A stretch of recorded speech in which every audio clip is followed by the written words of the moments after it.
Good evening, and thank you for lending us your ears tonight. It's time for Mimi and Pico TV. Tonight, we're diving into something truly, mind-bending. Absolutely. We're talking about physics that sounds like science fiction, but it's happening in labs right now. Imagine creating matter from apparently nothing. Right. From what we usually think of as empty space. We're looking at a really fascinating article from the International Space Federation about a breakthrough experiment. An experiment involving something called graphene superlattices. Exactly. And it touches on some of the deepest ideas in physics about the nature of reality itself. It really does challenge everything you think you know about empty space. So think of this as a learning journey. Where we unpack the science together. Definitely. And I'll be honest, I'm playing the curious student here because just when I think I'm getting a handle on physics... It throws you a curveball. Every single time. Something even more incredible. Well, I'll do my best to be the guide, let's say the knowledgeable professor, breaking down these big ideas from the sources. Making sense of the really complex stuff. Hopefully. We'll connect the dots from these, abstract theories to what scientists are actually observing. So our mission today, unpack this research, understand this experiment that seems to pull matter out of thin air, and figure out why it's such a big deal. We'll be talking about the vacuum, what it really is, weird quantum particles, antiparticles. And how scientists are pushing the absolute limits in the lab. Sounds exciting. It really is. So where should we start? Okay, let's start with the basics, the vacuum. When I hear that word, I picture nothing. Like literally empty space. That's the common sense idea, isn't it? The space between planets, or what a vacuum cleaner supposedly creates, absolute emptiness. Yeah, no energy, no forces, just void. And physicists do have a term for that, a kind of hypothetical perfect vacuum. Hypothetical, meaning it doesn't actually exist. Precisely.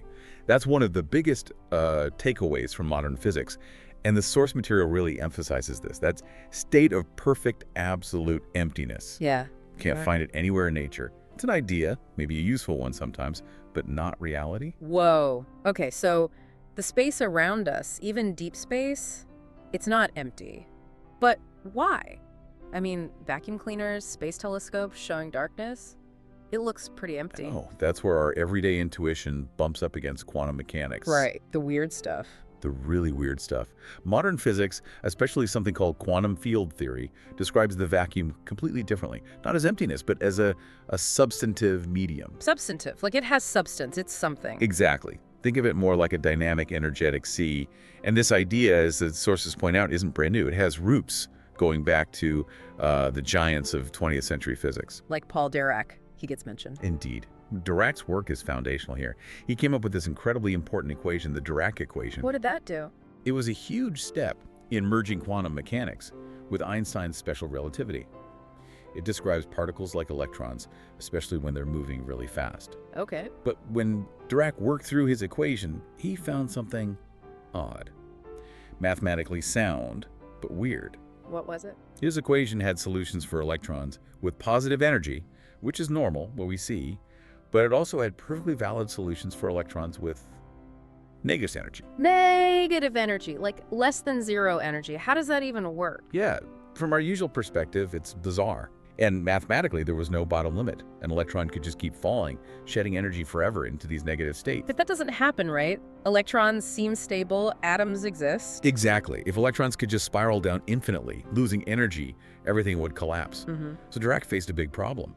His beautiful equation predicted something that clearly wasn't happening. So what did he do? Just ignore the negative solutions? No, he came up with something incredibly clever, almost audacious, the Dirac Sea. The Dirac Sea sounds epic, like something mythological.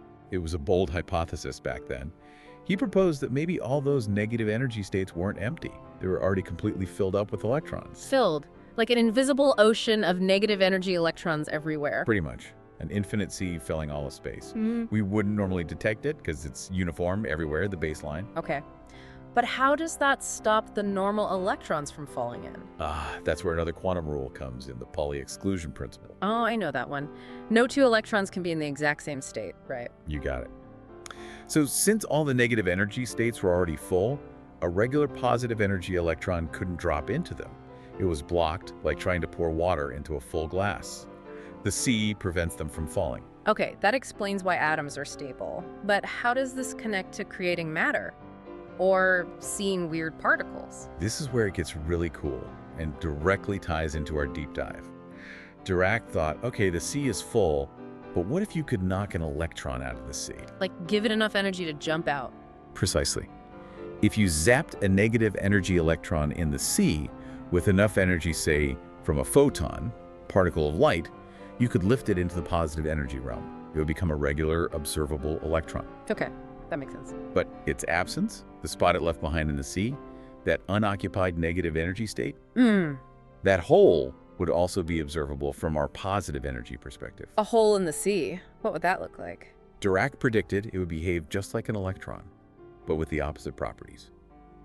It would have positive energy, like a normal particle, but a positive electric charge. A positive electron. Wait, that's an antiparticle? A positron? Exactly. Dirac's theory, born from fixing a mathematical puzzle, directly predicted the existence of antimatter, specifically the positron. He described how energy, a photon, could hit the vacuum, the Dirac Sea, and poof, an electron and a positron could appear seemingly out of nowhere. That's incredible. Yeah. He predicted pair production from the vacuum. Did anyone ever find this positron? They did, and remarkably quickly.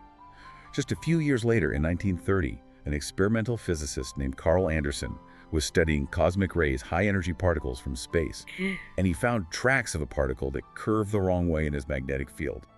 It had the same mass as an electron, but a positive charge. He'd found the positron. Wow, so Dirac's crazy idea about an invisible sea was right. It was a stunning confirmation. It showed the vacuum wasn't just empty stage background. It was an active player, capable of producing matter. A first big hint. Okay, so the Dirac Sea was the start. How did physics build on that? What's the modern picture? Well, the Dirac Sea model had some issues, but it paved the way for quantum field theory, QFT. QFT is our current best description of fundamental particles and forces. And how does QFT see the vacuum? Is it still a sea? It's even more dynamic in QFT. Instead of just a sea of negative energy electrons, the QFT vacuum is thought to be filled with constantly fluctuating quantum fields, one for every type of fundamental particle. Fields, like magnetic fields. Similar idea. But quantum fields pervade all of space-time. And they aren't static, they're constantly bubbling and fluctuating. These fluctuations manifest as pairs of particles and their antiparticles popping into existence for incredibly short times, then annihilating each other and vanishing back into the vacuum. All the time, everywhere. Like electron-positron pairs, quark-antiquark pairs. Every conceivable pair, constantly being created and destroyed. It's often described as a quantum foam or a never-ending dance. A dance of virtual particles? Exactly. They're called virtual because they don't stick around long enough to be directly detected like real particles. Yeah. And QFT also changes how we view particles themselves. How so? They aren't tiny balls moving in space. They were more like localized excitations or vibrations or ripples of these underlying quantum fields. An electron is a ripple in the electron field. A photon is a ripple in the electromagnetic field. So the field is the fundamental thing, and particles are just temporary manifestations. That's the picture, yes. Space isn't just a container, it's the substance itself, and particles are what happens to that substance. Mind Yeah. blown. Okay, so this vacuum energy, this zero-point energy, it's not just theory. It has real effects we can see. Absolutely. It's not just some mathematical artifact. The source material mentions several key phenomena that are direct evidence of this vacuum energy at work. Okay, like what can we actually measure? One classic example is the Lamb shift.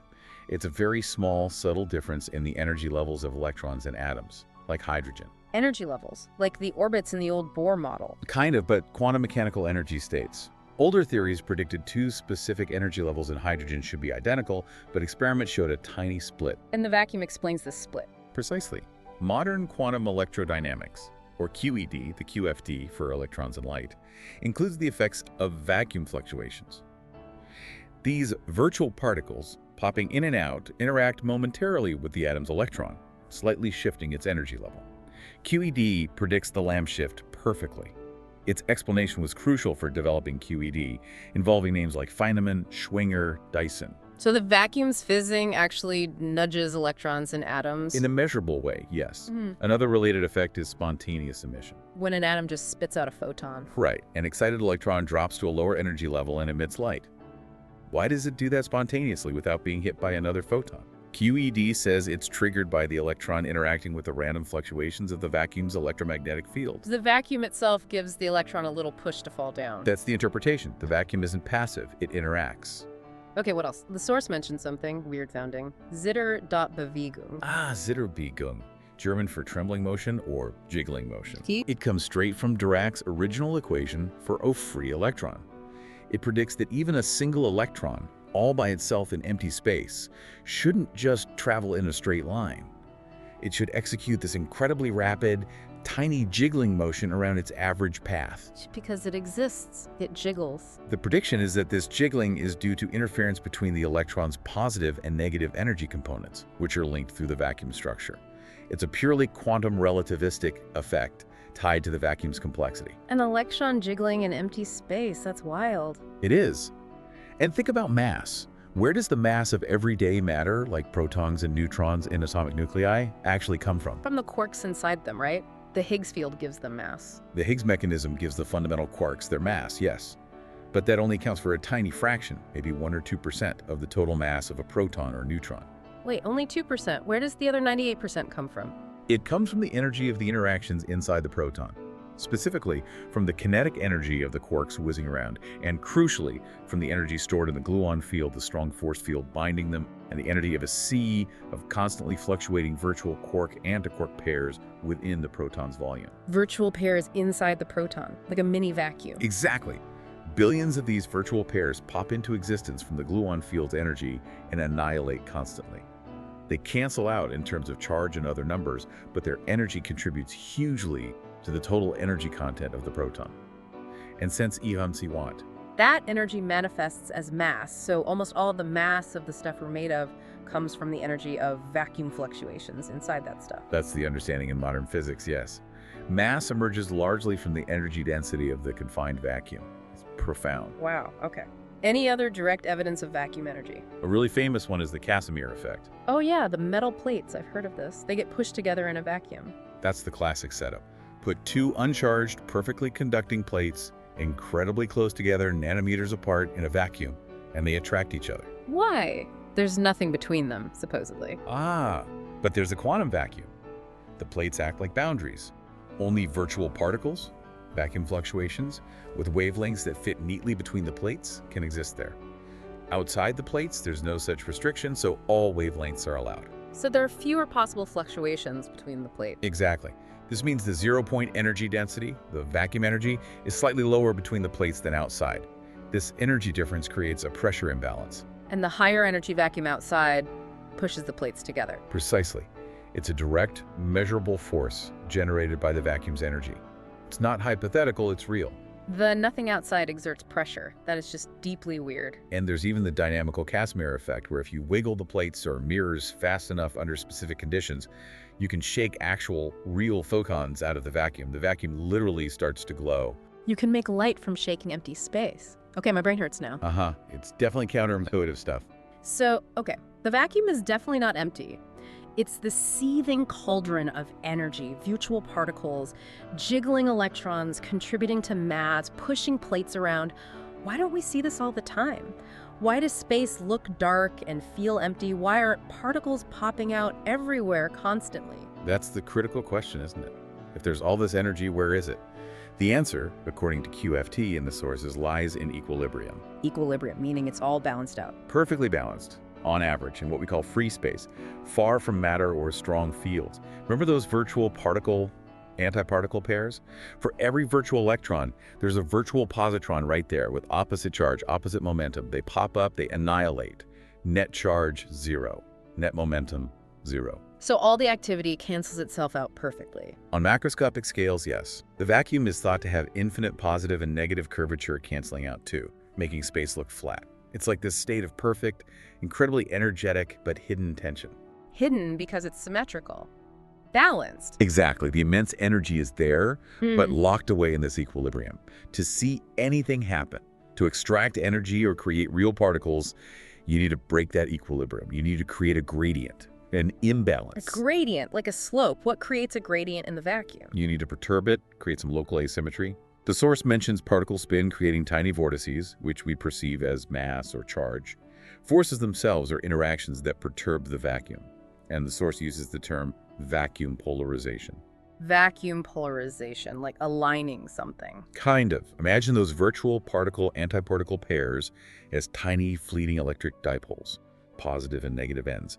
Normally, they're randomly oriented and cancel out, but a strong external field can pull on them, trying to align them slightly. That's polarizing the vacuum. Okay. And if you polarize it enough, if you create a strong enough gradient, you can rip those virtual pairs apart before they annihilate. The energy from the gradient turns them into real, observable particles. So the key is breaking the balance, creating an imbalance, a gradient. And nature has ways to do this, really powerful ways. Two main ways highlighted in the source where conditions are extreme enough. First, intense gravity. Like around black holes. Exactly. The extreme space-time curvature near a black hole creates a powerful gravitational gradient. This leads to the Hawking-Unruh effects. The gravity can literally pull a virtual particle pair apart at the event horizon. One falls in, the other escapes as Hawking radiation. The black hole's gravity rips particles out of the vacuum? That's the essence of it. Okay. The second way, and this is central to the experiment we're discussing, is using extremely strong electrical fields. Not gravity, but electricity. Yes. This leads to the Schwinger effect. The Schwinger effect. Okay, so this is where the electric field pulls the virtual electron and positron apart. Precisely. If the electric field is strong enough, it does work on the virtual charges, pulling the electron one way and the positron the other. If it pulls them far enough apart fast enough, giving them enough energy before they can annihilate, They become real? they become real. An electron and a positron materialize from the vacuum, with the energy coming directly from the electric field. The field converts its own energy into matter, like that spring analogy you used, pulling it until it snaps and creates particles. It's a good way to think about it. And there's a limit. The electric field can only get so strong before it starts spontaneously doing this. That maximum strength is called the Schwinger limit. The point where the vacuum breaks down and starts producing particles. Exactly. Above the Schwinger limit, the field decays by creating electron-positron pairs. Its energy gets converted into mass. Wow. And the source mentions something about entanglement. The particles created are linked. Yes, that's a key feature. Because they originate from a single quantum vacuum fluctuation, the electron and positron created via the Schwinger effect are inherently quantum entangled. Their fates are linked, no matter how far apart they travel. Entanglement emerging from the vacuum itself. That links to other deep ideas too, right? Like wormholes. There are theoretical connections being explored, yes. Things like the holographic Schwinger effect, linking it to quantum information and space-time geometry. It's a very active area of research. It feels like all the weirdest bits of physics are connected somehow. And you said the Schwinger effect is like the electric version of Hawking radiation. In essence, yes. Both are about extracting mass energy from the vacuum by creating a strong gradient, gravitational for Hawking, electric for Schwinger. Different forces, same underlying principle of perturbing the vacuum. But the electric field needed for the Schwinger effect. The source said it's enormous, like 1018 volts per meter, 1,000,000 trillion volts over a meter. That's the number. Absolutely immense. For a long time, it seemed impossible to create such fields on Earth in a controlled way. So where do such fields exist naturally? In the most extreme places in the cosmos. Around black holes, certainly, and especially around certain types of neutron stars called magnetars. Neutron stars. Super dense collapsed stars. Incredibly dense, like cramming Mount Everest into a sugar cube. And magnetars have the strongest magnetic fields known in the universe, maybe 10-15 Gauss. That's a quadrillion times a fridge magnet. These insane magnetic fields imply equally insane electric fields are present too. So black holes and magnetars are natural Schwinger effect factories, constantly creating particles from the vacuum. That's the picture suggested by the researchers in the ISF article. These objects aren't just cosmic curiosities, they're engines of mass energy creation, constantly interacting with and drawing from the vacuum energy. Nature's own high-energy physics labs. And didn't the source mention some observational evidence from a neutron star recently, supporting this idea of a substantive vacuum? It did. A really important observation from 2018. Astronomers looked at polarized light coming from near a neutron star. Polarized light, like with sunglasses. Same principle. Light waves oscillating in a particular direction. They found evidence of something called vacuum birefringence. Birefringence. Isn't that what happens when light passes through some crystals and splits? Because the crystal structure isn't the same in all directions. Exactly. And finding it in the light from near a neutron star was huge.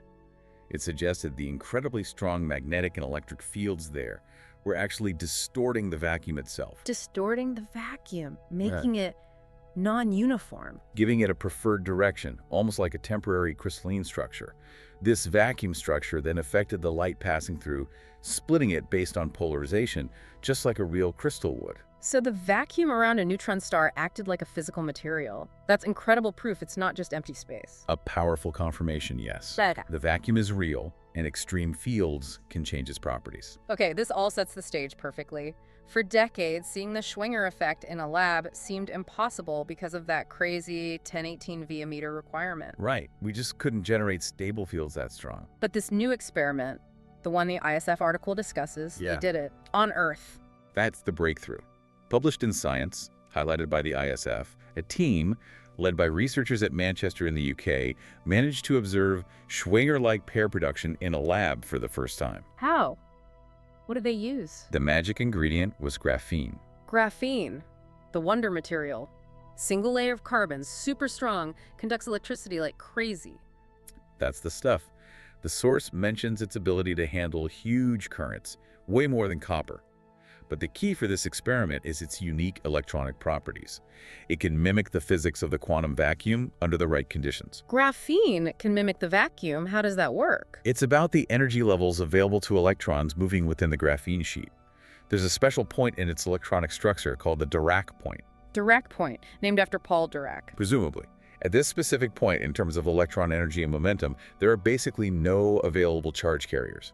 It's like an empty state within the material's own electronic world. So inside the graphene, there's a point that acts like a mini vacuum for its electrons. Essentially, yes, an analog system. And the researchers applied a strong electric field across this graphene vacuum, this Dirac point. And what do they see? They saw pairs of electrons, and in solid-state physics, they're called holes, being created directly out of that electronic vacuum. Holes? Are they like positrons? They act like them within the material. A hole is the absence of an electron where one could be, and it behaves like a particle with positive charge and positive energy. So they saw electron-hole pairs spontaneously generated by the electric field from the graphene's internal vacuum. Just like the Schwinger effect predicts electron-positron pairs from the real vacuum. That's genius. But wait, how did they get the field strength? Did they somehow generate 1018 v-meters in the lab? Not directly in free space, no. This is where the superlattices come in. They didn't use just one sheet of graphene. Ah, the graphene superlattices. What are those? They carefully stacked multiple sheets of graphene, but with a very slight twist or misalignment between the layers. A tiny twist. How does that help? It creates an interference pattern between the atomic lattices, called a moire pattern.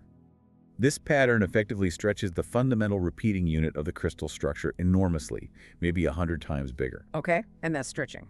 It dramatically changes the electronic properties. It creates new interactions and allows a relatively small applied voltage across the whole device to translate into incredibly intense, effective electric fields locally, right at those Dirac points within the graphene structure. So the superlattice structure amplified the field internally? It effectively allowed them to reach and exceed the equivalent of the Schwinger limit, that 1018 viometer within the material's electronic system. They engineered a way to get cosmic-level field effects on a chip. That is seriously clever quantum engineering, using the material itself to create the extreme conditions. So what did they measure that proved it was Schwinger production? What were the signs? They saw several distinct things happening only when they pushed very high currents through these devices. First, the relationship between current and voltage became highly nonlinear, and it looked weirdly similar to what you see in superconductors. Like it was conducting too well. Almost. In a very specific, non-standard way, yes. Second, they saw sharp peaks appearing in the electrical resistance at certain current levels. Peaks in resistance. Wouldn't creating more carriers lower resistance? You might think so, but the process of creating the pairs itself consumes energy from the field, and the newly created hot plasma interacts in complex ways, which can manifest as resistance peaks. It signaled a new energy-intensive process kicking in. The process of pair creation itself causing resistance. Okay, what else? A really key one. They saw the Hall effect reverse its sign. The Hall effect, that measures charge carrier type. Right. The sign tells you if the current is mostly carried by negative electrons or positive holes. Seeing the sign flip indicated a sudden massive increase in the population of positive holes. Which is exactly what you'd expect if you're suddenly creating lots of electron-hole pair. Precisely. And finally, they just noted other significant anomalies in electrical behavior that were best explained by the presence of this hot, dense electron-hole plasma being generated from the vacuum. All these things together, appearing only above a certain current threshold. Pointed straight to Schwinger-like pair production happening inside the graphene. It was the smoking gun, the first direct observation in an Earth-bound lab. Absolutely stunning, bringing cosmic physics down to a chip, but the source mentioned something else too, something unexpected. Superluminous. Ah, yes, that was another fascinating finding. They pushed the system even harder.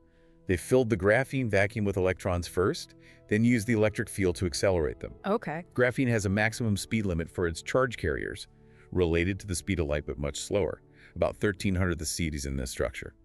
When they pushed the electrons close to this material speed limit, I saw something weird. they saw the electric current flowing through the device was much higher than it should have been, based on the number of electrons they put in and the maximum speed they could travel at. More current than the electrons could account for.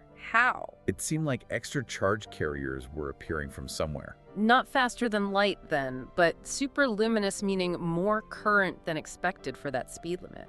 Exactly. The interpretation was that even as the main electrons hit their speed limit, the extreme conditions at the Dirac point were causing the vacuum itself to spontaneously generate additional hot electron-hole pairs. The vacuum was just chipping in extra carriers on its own. That's the idea. These spontaneously generated pairs also got accelerated, adding to the overall current, making it look super luminous compared to what the initial electrons alone could produce. The vacuum spontaneously boosting the current. That's wild. And they connected this to superconductivity reports. Yes, intriguingly, the way this extra conduction happened looked superficially similar to the onset of superconductivity, zero resistance current flow. The researchers suggested that maybe some previous observations in graphene systems that were interpreted as signs of superconductivity might, in fact, have been this Schwinger-like plasma generation boosting the current, not true superconductivity at all. So this discovery might even force a reevaluation of other results in graphene physics. Amazing. It potentially ties fundamental high-energy physics directly into explaining phenomena previously thought to belong solely to condensed matter physics. It really blurs the lines, and it all comes back to this core idea, the big takeaway from the source material. That space is not empty. It's substantive, it's packed with energy. Absolutely. Just as QFT suggests, even predicting infinite energy density before you do the mathematical tidying up called renormalization, the energy is fundamentally there. And the source really stressed how important it is to get away from thinking of the vacuum as nothing. Even scientists sometimes slip into that language. It's a crucial point, because if you think it's nothing, then creating matter from it sounds like magic. But if you understand the vacuum is this energetic sea, Then creating particles by perturbing it, by creating a gradient, makes physical sense. It's drawing from what's already there. exactly. The source quotes researchers saying nothing doesn't really exist in physics. The true void is imaginary. When this experiment was reported, headlines screamed, "Matter from nothing." But that missed the point. It was matter from the vacuum's energy. Which is definitely something. So understanding space as this active, energetic medium is key. It changes everything. And, looking ahead, the source hints at the potential. If we could learn to control this process. Create these vacuum gradients reliably. If we could tap into that immense underlying vacuum energy, well, it's speculative, but it represents a potentially limitless energy source. Tapping the energy of empty space itself, science fiction territory again. Maybe not forever. Yeah.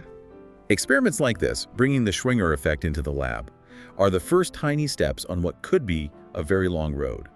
It moves it from pure theory and cosmic observation into the realm of the experimentally possible, It's an incredible bridge between the cosmos and the lab bench. showing how the same fundamental physics operates everywhere, just needing the right conditions to manifest. So a final thought for you, our listener, to chew on after this deep dive. We've seen how seemingly empty space, the vacuum, can give birth to matter and energy when strongly disturbed. How does that change how you think about the space around you right now? Is it just emptiness, or is it a hidden reservoir? Could the nothing be the source of everything? What if mass and energy are constantly flickering in and out of existence from the very fabric of reality? It really makes you reconsider what's fundamental, doesn't it? It certainly does. Well, thank you for joining us on this mind-bending journey, from Dirac's Sea and distant neutron stars right down to twisted layers of graphene in a lab. We hope we've managed to shed some light on this incredibly complex but fascinating area of physics and sparked your curiosity about the true nature of the vacuum. There's always so much more to explore, and these ideas really push the frontiers of understanding. Keep asking questions. See you next time on Mimi and Pico TV.